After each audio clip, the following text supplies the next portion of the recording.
വചനം ദൈവത്തിൻ വചനം നന്മകൾ ചെയ്യാനറിയൂ വചനം വചനമറിഞ്ഞാൽ ആത്മാവുണരും ഹൃത്തിൽ വചനം വചനം ദൈവത്തിൻ വചനം വചനം വചനം ദൈവത്തിൻ വചനം.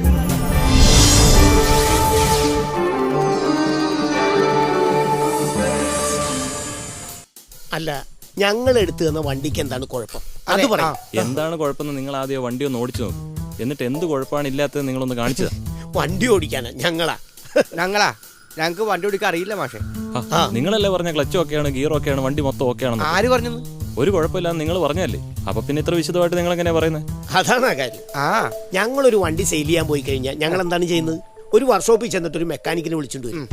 ആ മെക്കാനിക്കിനെ കൊണ്ട് ആ വണ്ടി ഒന്ന് ഓടിച്ചു നോക്കും. അതെ.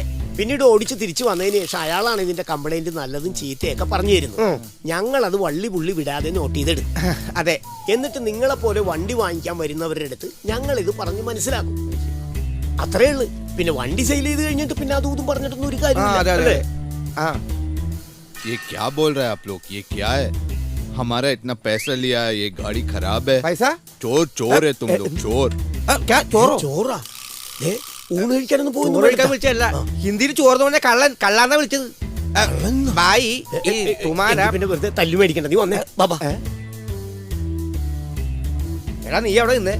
എടാ ഞാൻ വിചാരിച്ചു ആ ഹിന്ദിക്കാരനും മറ്റൊന്നും കൂടെ നമ്മളിവിടെ പിടിച്ചു നിർത്തിയിട്ട് കാശ് മേടിച്ച് വിടുവോളന്ന്. അത് നടക്കുവോ? അതിന് ഞാൻ സമ്മതിക്കൂല. അവിടെ നമ്മൾ തന്ത്രമല്ലടാ ഉപയോഗിക്കേണ്ടത്. പിന്നെ ഹിന്ദി വന്നപ്പോ പണിപാളി. അല്ല, നിനക്ക് ഹിന്ദി അറിയാ? എടാ ഹിന്ദി അറിയാവുന്ന ചോർന്ന് വിളിച്ചപ്പോ കള്ളന്ന് വിളിക്കുമെന്ന് ഞാൻ പറഞ്ഞത്. എനിക്കത് പിടികിട്ടില്ലെന്ന്. ഞാൻ ഊണ് കഴിക്കാൻ വിളിച്ചാന്ന് വിചാരിച്ചു. പിന്നെ ഊണ് കഴിക്കാൻ വിളിക്കണം. അതിൽ ഞാൻ നിങ്ങൾ വിളിച്ചോണ്ട് പോകുന്നത്. ഏതായാലും കാശ് തിരിച്ചു കൊടുക്കേണ്ടി വന്നില്ല. അത് നമ്മൾ കൊടുക്കുവോ? ഏത് ഹിന്ദിക്കാരനല്ല, ഗുജറാത്തി അല്ല, മറാത്തി വന്നാലും ശരി, അത് നമ്മൾ തന്ത്രപൂർവ്വം കൈകാര്യം ചെയ്യില്ലേ? നിന്നെ സമ്മതിച്ചോട്ടെ. നീ വാ അന്നേ. നിങ്ങളുടെ ജോലി എന്തുതന്നെയായിരുന്നാലും മനുഷ്യനെയല്ല ദൈവത്തെ സേവിക്കുന്നത് പോലെ ഹൃദയ പരമാർത്ഥതയോടെ ചെയ്യുവിൻ. കൊളോസോസ് 3-ാം 23-ാം വാക്യം. ഇവിടെ നിർത്തിയാൽ മതി. Okay, thanks.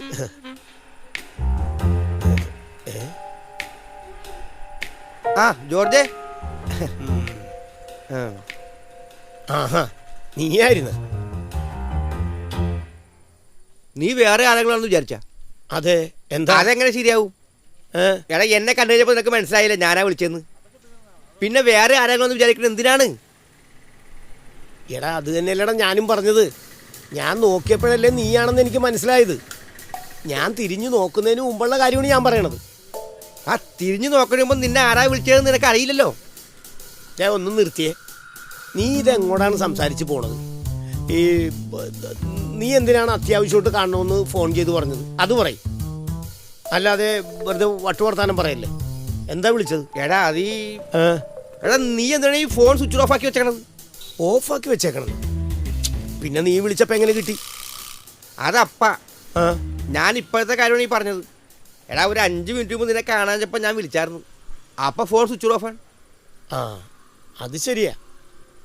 അത് പിന്നെ ആ അന്നമ്മച്ചെടുത്തിട്ട് സ്ഥലം കാണിക്കാനായിട്ടേ ആ ഗോഡൗൺ പാർട്ടിയായിട്ട് ചെല്ലാന്ന് പറഞ്ഞിരുന്നല്ല? അതെ.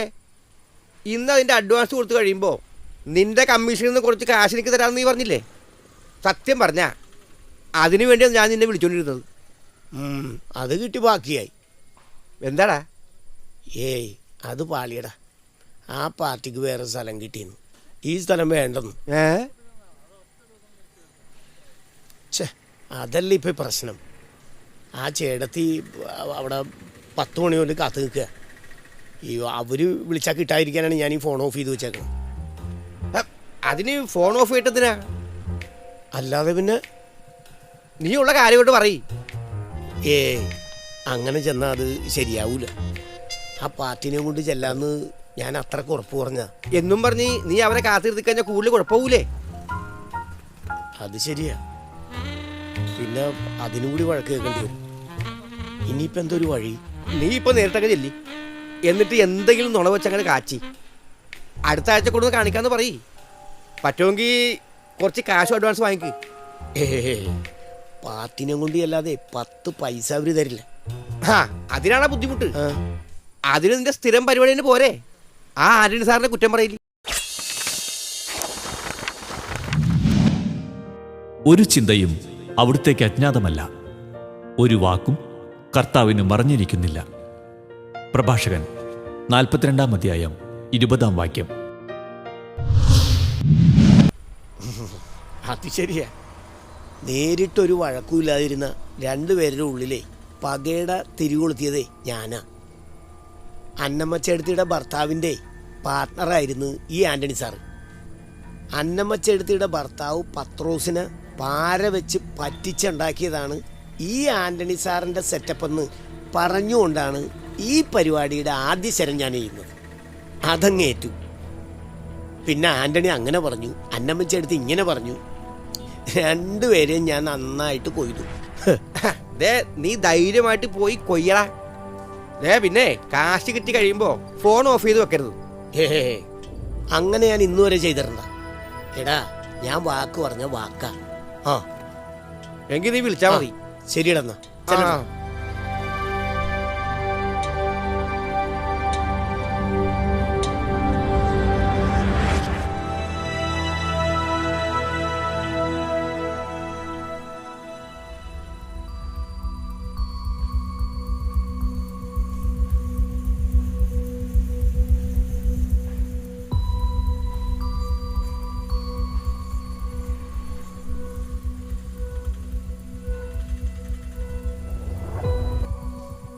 എടാ ജോർജ് കുട്ടി, ഒരു വാക്ക് പറഞ്ഞാൽ അത് പാലിക്കാൻ പഠിക്കണം. ഞാൻ ഇവിടെ വന്ന് നിൽക്കാൻ തുടങ്ങിയിട്ട് സമയം എത്രയെന്ന് അറിയാവോ? എൻ്റെ പൊന്നു ചേടത്തി, ചേടത്തി ക്ഷമിക്ക്. സംഗതിയൊക്കെ ശരിയാ, പക്ഷെ ഇങ്ങോട്ട് എത്തണ്ടേ? അതെന്താ? നിന്റെ വീട് 5-6 മൈൽ അകലെയൊന്നും അല്ലല്ലോ. ആ പുല്ലത്താങ്കാലയ്ക്ക് അപ്പുറത്തല്ലേ. 1.5 മണിക്കൂറായി ഞാൻ ഇവിടെ കാത്തു നിൽക്കുന്നത്. ഫോണിൽ വിളിച്ചപ്പോ സ്വിച്ച് ഓഫ്. ഏയ്, അങ്ങനെ പറയാൻ വഴിയില്ലല്ലോ. ആ അങ്ങനെ വരട്ടെ. എന്തു പറ്റി? ഇത് സ്വിച്ച് ഓഫാണ്. എടാ ജോർജ് കുട്ടി, നിന്നെ ഞാൻ ഇന്നോ ഇന്നലെയോ കാണാൻ തുടങ്ങിയതല്ലോ. നീ വരാൻ താമസിക്കുമെന്ന് അറിയാവുന്നത് കൊണ്ട് ഞാൻ വിളിച്ചാ കിട്ടാതിരിക്കാൻ വേണ്ടി നീ മനഃപൂർവ്വം ഫോൺ സ്വിച്ച് ഓഫ് ആക്കി വെച്ചതല്ലേ? എന്റെ പൊന്നു ചേടത്തി, ഞാൻ അങ്ങനെ ചെയ്തിട്ടില്ല, ഇനിയൊട്ട് ചെയ്യുമില്ല. മതി മതി. എവിടെ നീ പറഞ്ഞ പാർട്ടി? അവർക്കും പറ്റിയിരിക്കുന്നത് ഇതായിരിക്കും. എന്ത്? എന്റെ ഫോൺ ഓഫായിരുന്നല്ലോ. പറഞ്ഞ സമയത്ത് വരികയില്ല. മാത്രമല്ല ഫോൺ ഓഫാക്കി വെക്കുക. ഉത്തരവാദിത്വം അശേഷം ഇല്ലാത്ത ചേടത്തി, എന്നെ അങ്ങനെ കുറ്റപ്പെടുത്തരുത്. സത്യമായിട്ടും ഫോൺ അറിയാതെ സ്വിച്ച് ഓഫ് ആയി പോയതാണ്. നുണ വികൃതമായ കറയാണ്. അജ്ഞന്റെ അധരത്തിൽ അതെപ്പോഴും കാണും. പ്രഭാഷകൻ 20-ാം അധ്യായം 24-ാം വാക്യം. അങ്ങനെ അവര് വിളിച്ചപ്പോഴും കിട്ടിയിട്ടുണ്ടാവൂല. അപ്പൊ പിന്നെ അത് അവരുടെയും എന്റെയും കുറ്റമല്ലല്ലോ. എന്റെ കുറ്റം തന്നെയാ. നിന്റെ വാക്ക് കേട്ട് രാവിലെ 10 മണി മുതല് ഞാൻ ഇവിടെ കുത്തിപ്പിടിച്ച് നിൽക്കുന്ന. എങ്കിൽ പിന്നെ ഇപ്പം വിളിക്കാൻ പാടില്ലേ? ഞാൻ ഈ സ്ഥലം അവർക്ക് ഗോഡൌൺ പണിയാൻ അനുവാദം കൊടുക്കാൻ പോകുന്നതേ നിന്നെ ഒറ്റ ആളെ വിശ്വസിച്ചിട്ടാ. അത് പിന്നെ എനിക്കറിയില്ല ചേട്ടത്തി. നീ അവരെ വിളിക്ക്. അവരുടെ ടേംസ് ആൻഡ് കണ്ടീഷൻ അറിഞ്ഞിട്ട് വേണം എനിക്ക് അവരോട് വാക്ക് പറഞ്ഞ് ഉറപ്പിക്കാൻ. അതിപ്പോ അവര് പരിപാടി ഉപേക്ഷിച്ചെന്ന് എങ്ങനെ പറയണോ? നീ എന്താ ഈ ആലോചിക്കുന്നത്? വിളിക്കടാ ജോർജ് കുട്ടി അവരെ. പോയിട്ടേ എനിക്ക് ഒരുപാട് കാര്യങ്ങളുള്ളതാ. അല്ലാതെ നിന്നെ പോലെ തെക്ക് വടക്ക് നടക്കലല്ല എന്റെ പരിപാടി.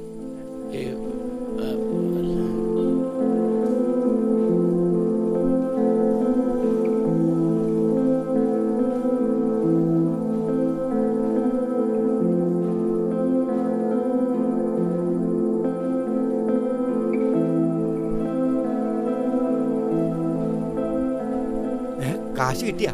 ഹലോ ജോർജ് കുട്ടി, എന്താടാ? അതേ എൻ്റെ ഫോൺ ഓഫായിരുന്നേ, അതുകൊണ്ട് എനിക്കറിയാൻ പറ്റിയില്ല. അതെനിക്കറിയാവുന്ന കാര്യമല്ലേ. ആ അനാമച്ചേർത്ത് വിളിച്ചാൽ കിട്ടാണ്ടിരിക്കാൻ വേണ്ടി നീ ഓഫാക്കി വെച്ചേക്കണല്ലേ. അത് ചേർത്തി ഇവിടെ എത്തി. ചേർത്തി കൃത്യം 10 മണിക്ക് എത്തി. നിനക്കെന്താ പറ്റിയത്? എടാ അതൊക്കെ എനിക്ക് അറിയാവുന്നതല്ലേ. ഇതൊക്കെ എന്നെ വിളിച്ചു പറയുന്നത് എന്തിനാ? അല്ല, അപ്പോ നിങ്ങളിന്ന് വരുന്നില്ലേ? ചേട്ടത്തി ഇവിടെ വെയിറ്റ് ചെയ്യാണ്. ഓ, ആക്ടിങ് ആണല്ലേ. നീ ഇപ്പൊ അവിടെ മുന്നിൽ നിന്നല്ലേ വിളിക്കണല്ലേ? അതെ അതെ. ഓ ഓ ആയിക്കോട്ടെ, എൻ്റെ തെറ്റാണത്. ഞാനത് ചേട്ടത്തിനോട് പറഞ്ഞോളാം. ഓ, നിന്നെ ഞാൻ സമ്മതിച്ചു തന്നിരിക്കണ്ട. എന്താ? അതെ, അവര് ഡൽഹി വരെ പോവുകയാണ്, ഏതോ മിനിസ്റ്ററെ കാണാനായിട്ടേ. ഇങ്ങനെ തന്നെ. അല്ല, അവര് അത്. ഹലോ ഹലോ, നീ ഇങ്ങ് തന്നെ ഒന്ന്.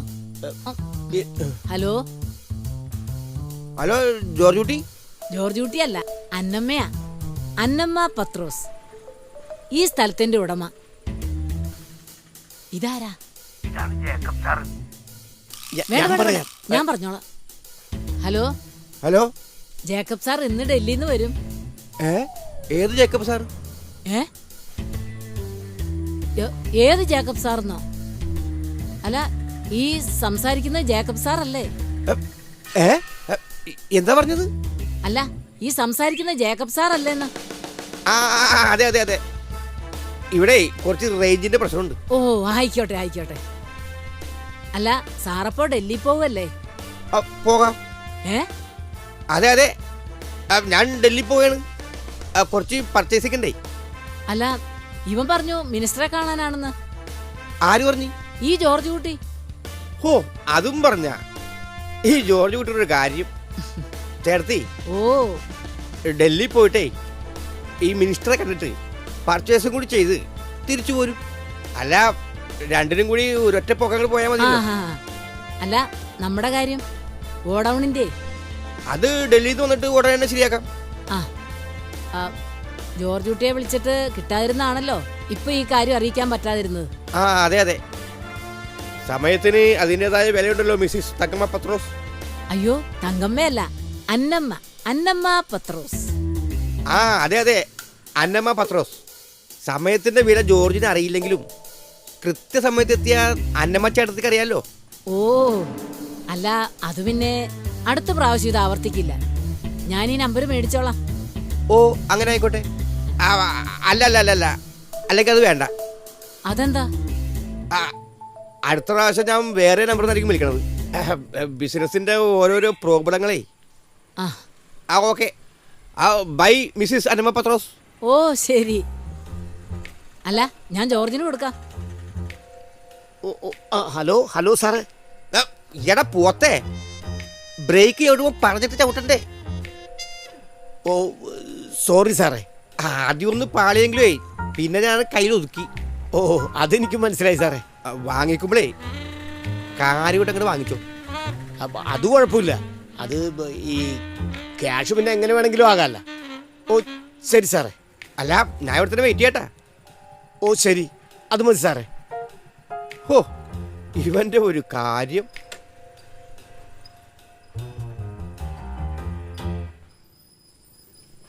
എന്താ? ഓ, എന്നെ കുറച്ച് വഴക്ക് പറഞ്ഞു. ഏതായാലും ചേടത്തിയുടെ ഡീലിങ്സ് അവർക്ക് ഭയങ്കരമായിട്ട് ഇഷ്ടപ്പെട്ടു. ചേടത്തി പറഞ്ഞ ഡിമാൻഡൊക്കെ അംഗീകരിച്ച് ഇതവർ ഉടനെ കരാറാക്കി ഡീലാക്കുന്ന പറഞ്ഞു. ഈ ഡൽഹിയിൽ നിന്ന് വന്നിട്ട്. ആണല്ലേ? എനിക്ക് സംസാരം കേട്ടപ്പോ തോന്നി. അപ്പൊ പിന്നെ അവര് തിരിച്ചു വരട്ടെ. ഓ, ആയിക്കോട്ടെ. നീ ഫോണൊന്നും ഓഫാക്കി വെക്കാതെ ഇടയ്ക്കിടയ്ക്ക് ചെക്ക് ചെയ്യണം. ഓഹോ, അത് ഞാൻ നോക്കിക്കോളാം. ചേട്ടത്തി ഒരു മിനിറ്റേ. ഹലോ, അതെ, അത് പിന്നെ ഈ ഓ,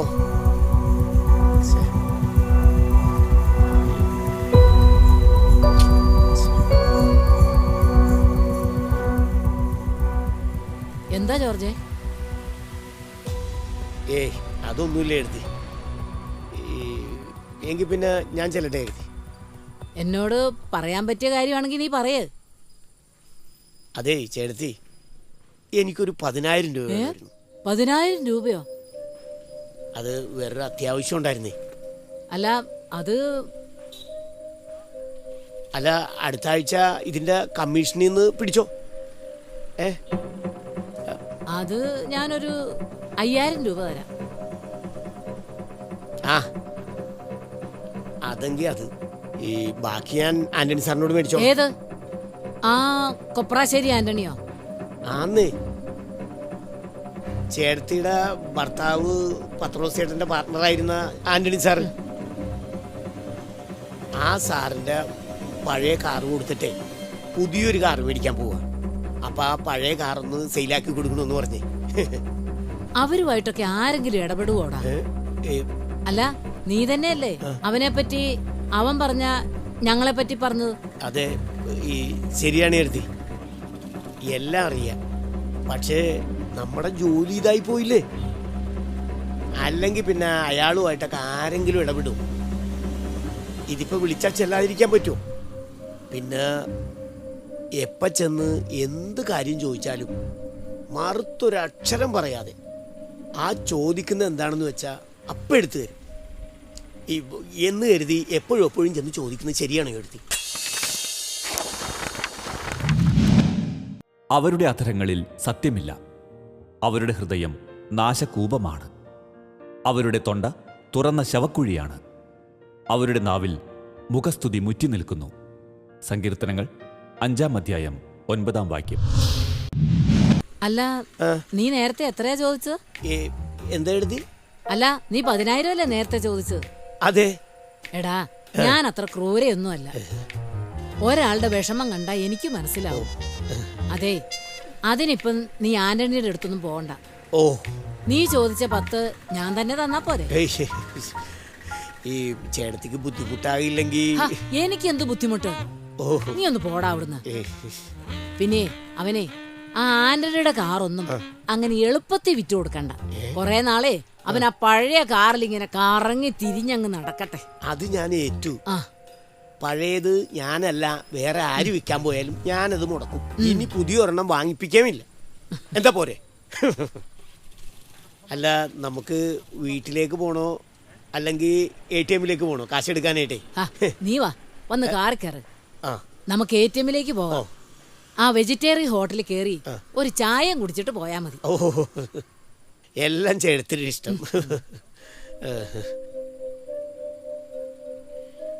എന്തിനു വേണ്ടിയാ പാർട്ടി ഗോഡൌൺ പണിയണത്? അതൊന്നും എനിക്കറിയില്ല സാറേ. അവർക്ക് ഗോഡൌൺ പണിയാൻ കുറച്ച് സ്ഥലം വേണം. അത് ഞാൻ അന്നമ്മച്ചേടത്തിനോട് വന്ന് പറഞ്ഞു. ആദ്യം അവര് സമ്മതിച്ചില്ല, പിന്നെ സമ്മതിച്ചു. എടാ, അപ്പൊ നല്ലൊരു തുക അവർക്ക് വാടക കിട്ടില്ലേ? പിന്നല്ലാതെ.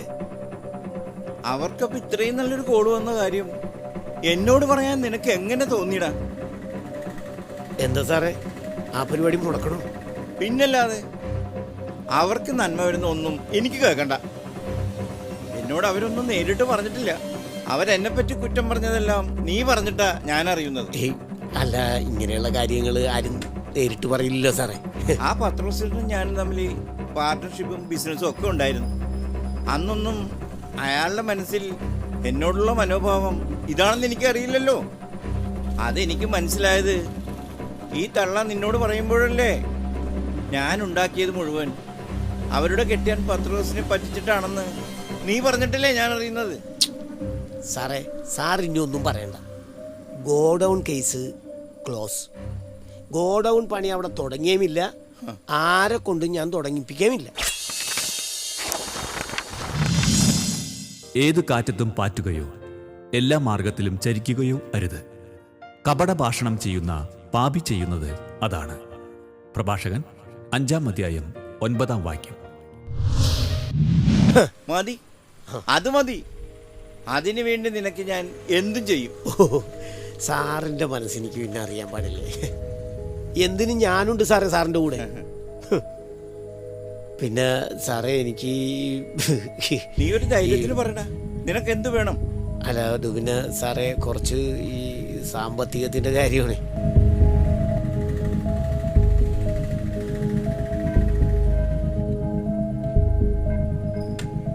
ചേടാ,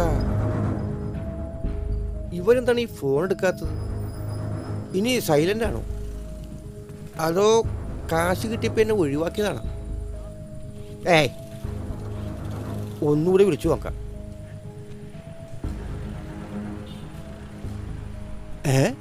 ഇപ്പൊ റിങ്ങൂല്ലേ? ഓഫാ. ഇനി ഓഫ് ആക്കിയതാണോ? അപ്പൊ ഇത് ഒഴിവാക്കരുത് തന്നെ. എന്താണെങ്കിലും ശരി, അവൻ എവിടെയാണെങ്കിലും കണ്ടുപിടിച്ചിട്ട് തന്നെ കാര്യം.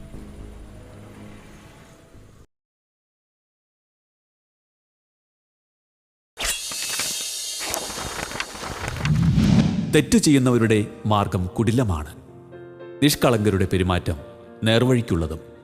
സുഭാഷിതങ്ങൾ 21-ാം അധ്യായം 8-ാം വാക്യം. നിങ്ങളുടെ വിലയേറിയ അഭിപ്രായങ്ങളും നിർദ്ദേശങ്ങളും ഞങ്ങളെ അറിയിക്കുക. ദി പ്രൊഡ്യൂസർ, വചനം പറയുന്നത്, divine vision, divine retreat centre, Murimoor PO, Chalakudy 680309. Phone 8891952600.